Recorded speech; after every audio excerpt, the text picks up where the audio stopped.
I think we love mysteries, and these are real life, and we lived through them. And you know, we lived through the O.J. case, and even if you didn't live through it, if you were too young, you know about it. And then to get behind the scenes is pretty amazing. And the same thing, you know, the shenanigans that went on, and the jockeying for position.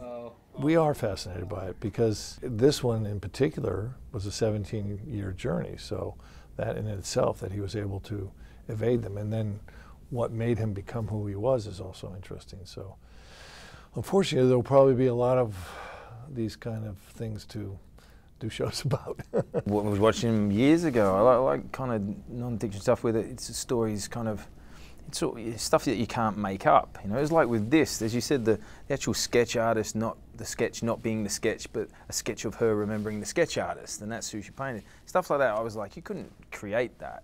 I think that's what's compelling as an actor doing it. I think it's great for an audience. You know, in episode 8, when they suddenly, you know, what they do to his cabin is completely off the charts, wacky, but it happened. I don't want to spoil it, but it's such a unique thing that it took me a while to go, nah, someone's making that up. And I think that's what keeps you coming back to these kind of true crime tales.